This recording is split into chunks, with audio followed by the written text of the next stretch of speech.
तो इसमें इस कोटे को इतना मिसयूज किया गया है, इतना मिसयूज किया गया, और मैंने इतनी कंप्लेंट्स डाली प्राइम मिनिस्टर ऑफिस से लेके नीचे तक, कोई एक्शन नहीं हुआ।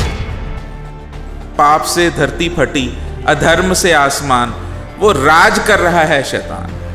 मोदी जी की सरकार को, मुझे तो कई बार लगता है ऑयल कंपनियों ने एक एजेंडा बनाया हुआ है कि मोदी जी की सरकार को बदनाम करना है। टेक्निकल टीम ने बिना जांच किए इन एलिजिबल ट्रांसपोर्टर्स को, डिफॉल्टिंग ट्रांसपोर्टर्स को उस कोटा के अंदर वर्क ऑर्डर दे दिया, जो कि गरीब ट्रांसपोर्टर को मिलना चाहिए, जिसके पास up to 2 CR capital investment है। ये सरकार ने स्पेशली उसके लिए बनाया भी वो आगे आ सके। और रिजल्ट ये हुआ, जो हमारे ED LPG थे इस कांड में, जिनके पूरे पूरे हाथ थे, राकेश मिस्त्री जी, उनको डायरेक्टर मार्केटिंग बना दिया गया। ED LPG Indian Oil Gurmeet Singh थे, जब ये कांड हुआ उनको director marketing Indian Oil promotion दे दी गई। जब सरकार को हम लोग कोई भी बात ऊपर कंप्लेंट डालते हैं, इन्हें मैसेज उनको इस तरह से मिसगाइड करते हैं ना मिनिस्ट्री वालों को, क्योंकि मिनिस्ट्री के पास इतना टाइम नहीं है। इतने का मतलब शैतान बन चुके हैं ना ऑफिसर्स, इतने शैतान बन चुके हैं कि इनसे तो ना रामचंद्र जी भी आ जाए ना, वो भी नहीं बचा पाते। फिर इन्होंने जो 200 300 गाड़ियों के ट्रांसपोर्टर मालिक हैं, उनको ये उस MSC कोटा के अंदर इन्होंने उनको वर्क ऑर्डर दिए जो इनएलिजिबल है, और एज पर टेंडर कंडीशन इनको 6-6 साल के लिए बैन कर देना चाहिए, क्योंकि इन्होंने गलत कागज लगाकर कारोबार लिया, क्योंकि ये पब्लिक टेंडर है। पंजाब में अगर बात करें तो कितने ऐसे लोग हैं जो पंजाब में रहते हैं, उनका हक मारा गया है, उसकी बजाय इस तरह के जो बेनिफिट्स हैं वो धन्ना सेठों को दे दिए गए। मैंने इनको रिटर्न डाला तीनों ऑयल कंपनियों को कि आप सुप्रीम कोर्ट में जाइए, उनसे उसमें रिट लगाइए कि हमें परमिशन दी जाए कि जो हमारा टेंडर का एक्ट है उसको हम इम्प्लीमेंट करें। मतलब ही नहीं जी, सुनवाई कैसे हो जाए? क्यों? महीने पहुंच रहे हैं, हफ्ते पहुंच रहे हैं। तो पता नहीं परमात्मा, वो परम पिता मुझे कुछ अजीब सा बल दे रहा है कि मैं आपके सामने शरेआम आ रहा हूं। आम इंसान तो इनके सामने बोल भी नहीं सकता। ED लेवल पे जितने भी हमारे रिटायर्ड, जो मैं कहता हूं जो परमात्मा के घर चले गए उनको छोड़ दो, जो जिंदा हैं अगर उनकी नेट वर्थ ED कर दे ना, मैं कहता हूं जी आप ऑयल कंपनी तो गंगा नहा लेगी, सुच्ची हो जाएगी,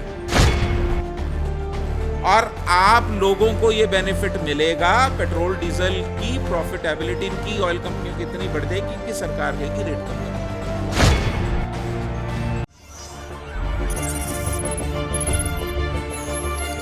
जनहितैषी, TRP नहीं खरीदते, भरोसा जीतते हैं हम।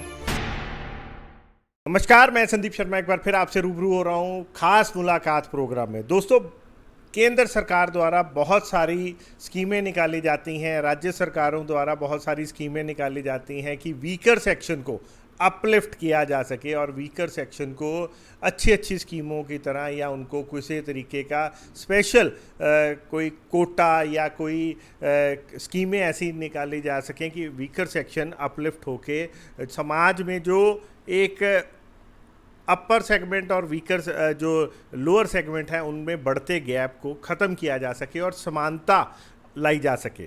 परंतु क्या ये सरकार की जो बनाई हुई स्कीमें हैं वो सामान्य जनता तक पहुंचती हैं? वीकर सेक्शन को इसका लाभ पहुंचता है या नहीं पहुंचता है? इन सारी बातों को अक्सर इन पे बहुत सारी डिबेट रहती हैं या विवाद रहता है। आज एक ऐसा ही खुलासा हमारे साथ जो करने के लिए हमें बुलाया गया है ख़ास तौर पर, और ये खुलासा किसी छोटी मोटी कंपनी का नहीं बल्कि देश की बड़ी पेट्रोलियम कंपनियों का है। जी हाँ, इस सारे मामले में खुलासा करने जा रहे हैं हमारे साथ खुद पेट्रोलियम कंपनी के जो डीलर हैं विक्रम दत्त जी, जो खुद ऐसा लग रहा है कि पेट्रोलियम कंपनियों के पीछे हाथ धोकर पड़ गए हैं कि उनके जो सिस्टम में एक बहुत ज़्यादा भ्रष्टाचार फैल गया है कि उसको जड़ से ख़त्म करने की, जैसे ऐसा लगता है इन्होंने एक मुहिम छोड़ दी है। सो बातचीत करते हैं कि आज का मुद्दा क्या है। सर नमस्कार। शर्मा जी नमस्कार। मुद्दा आज ये है कि सरकार, आपने जैसा बोला है कि वीकर सेक्शन और जो बहुत हायर लेवल पे बंदे पहुंच चुके हैं उनका गैप ख़त्म करना चाह रही है, परंतु जो सरकारी ऑफिसर्स हैं, और ख़ासकर मैं अपने ही एरिया में बात करूंगा क्योंकि इसमें मेरे को एक्सपीरियंस है। मैं ट्रांसपोर्टर हूँ और मैं ऑयल कंपनी का रिटेल डीलर भी हूँ। हमारा 2018 में 5 साल का एलपीजी का तीनों ऑयल कंपनियों का, that is Indian oil, Bharat petroleum और हिंदुस्तान पेट्रोलियम का जॉइंट टेंडर आया, जिसमें सरकार ने एक बहुत बढ़िया क्लॉज इनको बोला लगाओ, 20% प्रेफरेंस कोटा देना है एमएससी एक्ट 2012, जो ट्रांसपोर्टर्स की capital investment up to 2 CR है। वो टोटल जैसे 18,000 गाड़ियाँ मांगी गई तो उसका 20% कोटा उसमें से निकाला गया।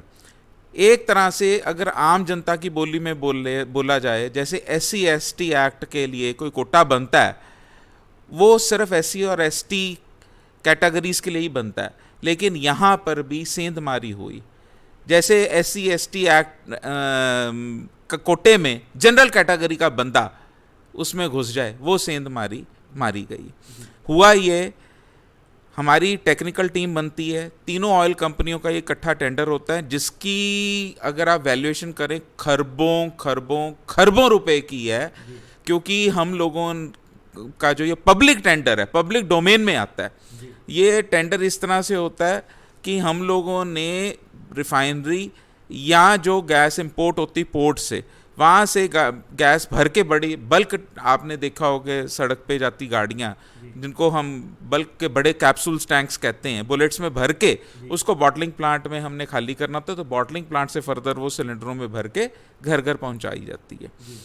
तो इसमें इस कोटे को इतना मिसयूज़ किया गया है, इतना मिसयूज़ किया गया, और मैंने इतनी कंप्लेंट्स डाली प्राइम मिनिस्टर ऑफिस से लेके नीचे तक, कोई एक्शन नहीं हुआ। आज उस टेंडर को करीबन 3.25 साल उसकी समाप्ति पे हो रहे हैं, 1.25 साल रह गया और नया टेंडर आने वाला है। जो कल्प्रेट्स हैं उन पे आज तक भी एक्शन नहीं लिया गया।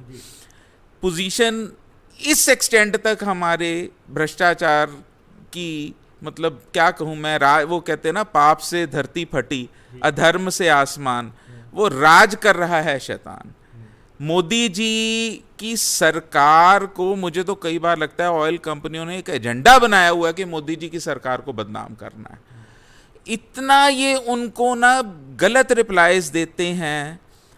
इन्होंने सबसे पहले तो टेक्निकल टीम ने बिना जांच किए इन एलिजिबल ट्रांसपोर्टर्स को, डिफॉल्टिंग ट्रांसपोर्टर्स को उस कोटा के अंदर वर्क ऑर्डर दे दिया, जो कि गरीब ट्रांसपोर्टर को मिलना चाहिए, जिसके पास up to 2 CR capital investment है। ये सरकार ने स्पेशली उसके लिए बनाया भी, वो आगे आ सके, वो भी अपना परिवार अच्छे से चला सके।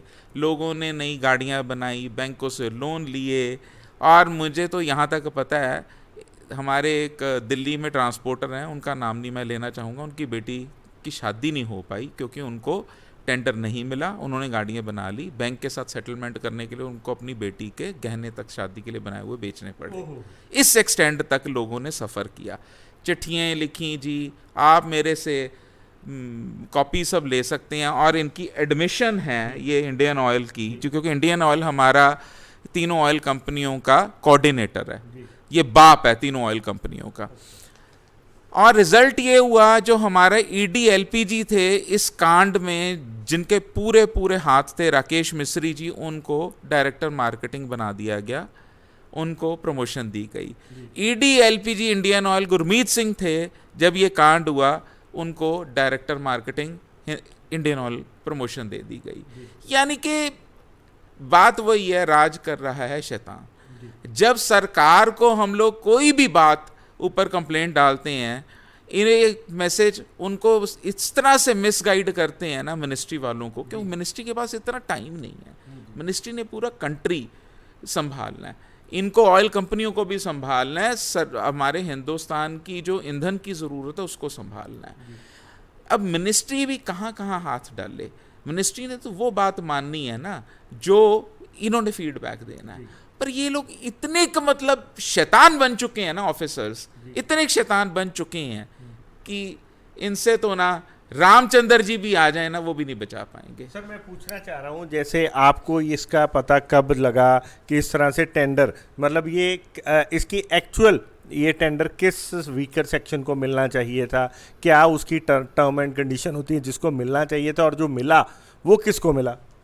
इसमें शर्मा जी मैं आपको पूरी डिटेल्स दे दूंगा, कुछ ट्रांसपोर्टर्स के मेरे पास नाम भी हैं। ये मिलना चाहिए था जिसकी capital investment up to 2 CR है, MSE एक्ट 2012। ये मनमोहन सिंह सरकार का एक्ट था जो कि इम्प्लीमेंट हुआ 2008 के टेंडर में भी, उससे पहले भी मिसयूज़ होता रहा। मैंने तो 2018 में ही इसको पकड़ा।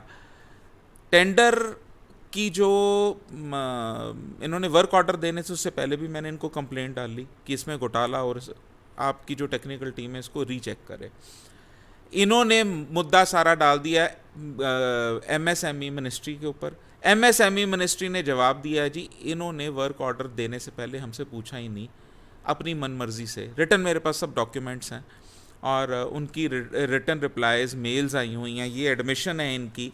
फिर इन्होंने जो 200 300 गाड़ियों के ट्रांसपोर्टर मालिक हैं उनको ये उस MSE कोटा के अंदर इन्होंने उनको वर्क ऑर्डर दिए जो इनएलिजिबल है, और एज पर टेंडर कंडीशन इनको 6 साल के लिए बैन कर देना चाहिए था, क्योंकि इन्होंने गलत कागज़ लगाकर कारोबार लिया, क्योंकि ये पब्लिक टेंडर है। इससे इमेज है ना जी ओवरऑल सरकार की डाउन जाती है, जबकि सरकार बेचारी को पता ही नहीं होता अभी नीचे उसके हो क्या रहा है। और ये टेक्निकल टीम मैंने आइडेंटिफाई करी, बहुत सारे ऑफिसर्स के नाम भी डाले, CVOs को लिखा, ऊपर तक लिखा, तो कोई एक्शन नहीं हुआ उन पे, बल्कि उनको प्रमोशनें मिल गई। उसमें से 2 तो ये जिनके मैंने नाम लिए, गुरमीत सिंह और राकेश मिस्री, ये तो रिटायर भी हो चुके हैं, तो वो अपने अपने घर चले गए हैं। बात कुछ नहीं है, ये मोटे लेन देन, मोटा करप्शन का मामला है, और आप भी समझ सकते हैं कि बिना करप्शन के आप गलत अपनी पोजीशन को यूज़ कैसे करोगे। वेयर एज इसके ऊपर मिसयूज़ ऑफ पावर का भी एक एक्ट आता है, उस पर भी इन पे क्रिमिनल ऑफेंस बनता है। हम पुलिस में जाते हैं, मैंने कमिश्नर लुधियाना को इसके बारे में 2019 से मैं कंप्लेंट्स डाल रहा हूँ, वहाँ भी यही हाल है। कारण ये लोग इतने एक्सपर्ट हैं लाइजनिंग में, इतने एक्सपर्ट हैं, ये कहीं ना कहीं से फ़ोन करवा देंगे।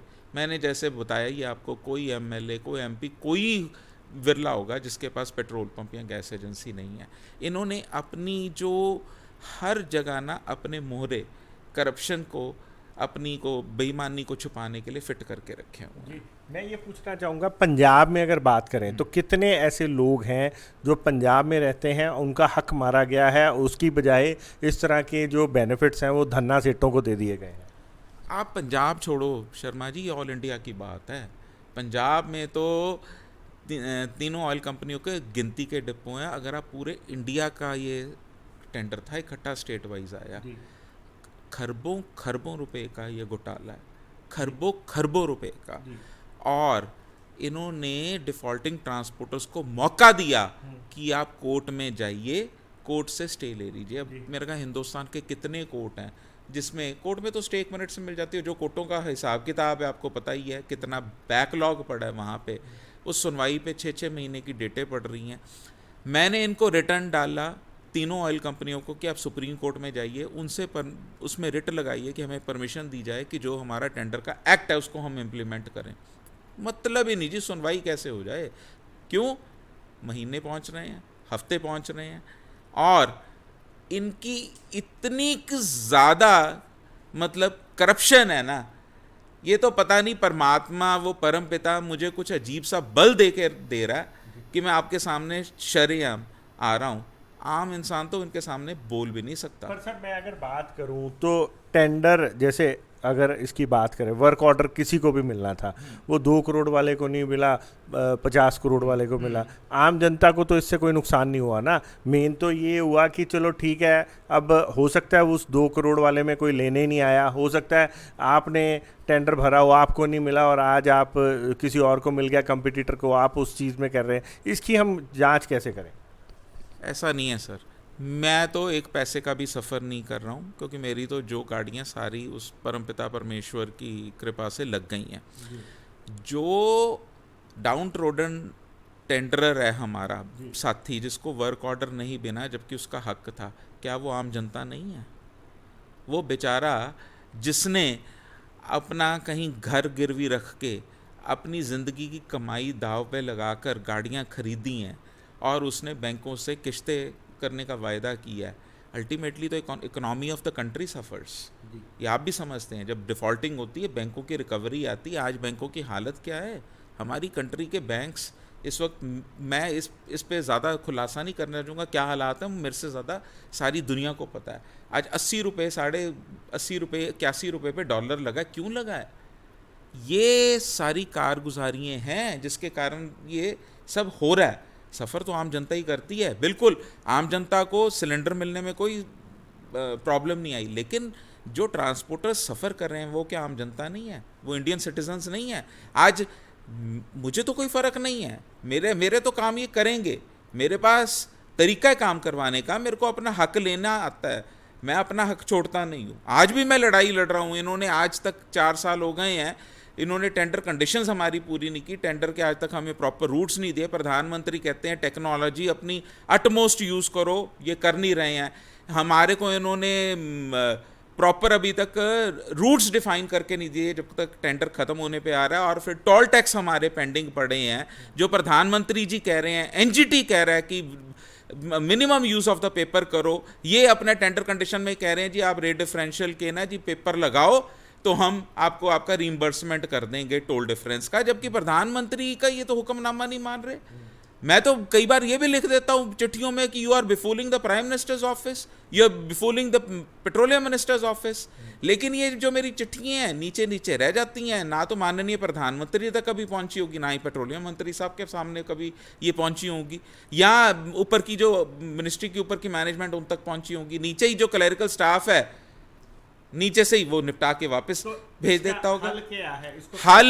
हल इसमें यही है, इसमें इंक्वायरी हो, गिनती के 10 ऑफिसर्स, तीनों कंपनियों में से 10-10-10 करके 30 ऑफिसर्स आज सस्पेंड और टर्मिनेट कर दिए जाएं। आपकी ऑयल कंपनी अगर ना सीधी तरह से काम करने पे लग जाए, जो कहना सो देना। आपने एक पिक्चर देखी थी अनिल कपूर की, नायक, एक दिन का मुख्यमंत्री। इस वक्त उस चीज़ की अत्यंत ज़रूरत है, अत्यंत आवश्यकता है। और जो इनके ऊपर अगर गाज गिर गई ना, सिर्फ गिनती के 30 ऑफिसर्स अगर सस्पेंड और टर्मिनेट हो जाएं, और जो हमारे एक्स चेयरमैन हैं, एक्स डायरेक्टर मार्केटिंग्स हैं, और जो ईडी लेवल पे जितने भी हमारे एक्स रिटायर्ड, जो मैं कहता हूं जो परमात्मा के घर चले गए उनको छोड़ दो, जो जिंदा हैं, अगर उनकी नेट वर्थ ईडी कर दे ना, मैं कहता हूं जी आप ऑयल कंपनी तो गंगा नहा लेगी, सुच्ची हो जाएगी। और आप लोगों को ये बेनिफिट मिलेगा, पेट्रोल डीजल की प्रॉफिटेबिलिटी इनकी ऑयल कंपनियों की इतनी बढ़ जाएगी कि सरकार कहेगी रेट कम कर दो। ओके। पब्लिक सेक्टर अंडरटेकिंग्स क्यों बनाई गई थी? For the public, for the benefit of the public. यहां तो जो ऑफिसर्स हैं, अब उल्टा टाइम आ गया, वो अपने बेनिफिट के लिए इनको चला रहे हैं। सरकार को तो ये इतना को गुमराह कर रहे हैं कि हमारी सोच से परे। ठीक है सर, थैंक यू सर। सो दोस्तों, ये थे हमारे साथ विक्रम दत्त जी, जो कि खुद एक बहुत बड़े पेट्रोलियम डीलर हैं, लेकिन पेट्रोलियम डीलर होते हुए भी उन्होंने पेट्रोल कंपनियों द्वारा अलग अलग तरीके से किए जा रहे जो भ्रष्टाचार को उजागर किया है। आज इन्होंने हमें एक ऐसा खुलासा किया है कि किस तरह से जो सरकार की, केंद्र की जो स्कीमें रहती हैं वीकर सेक्शन को अपलिफ्ट करने की, उनमें भी जो है नियमों को ताक पर रख के अपने चहेतों को या बड़े बड़े धन्ना सेठों को फ़ायदा पहुंचाने के लिए जो नियमों को ताक पे लगाया है। फ़िलहाल ये थी हमारी इस मुद्दे पे रिपोर्ट। पेट्रोलियम कंपनियों को लेकर और भी कई खुलासे विक्रम दत्त या इनके, और जो हमारे पास लोगों के फ़ोन आ रहे हैं और अलग अलग शहरों से, पटियाला से, अम्बाला से, दिल्ली से, मुंबई से, उनसे रूबरू होकर ज़रूर सामने लेके आते रहेंगे, क्योंकि हितैषी के, जनता के हित में काम करना है हमारी जिम्मेदारी। धन्यवाद। देखते रहें, बने रहें जनहितैषी। यदि आपको हमारी ये वीडियो पसंद आई तो हमारे चैनल को लाइक, शेयर और सब्सक्राइब करें। ऐसी और अपडेट्स देखने के लिए बेल आइकॉन जरूर दबाएं।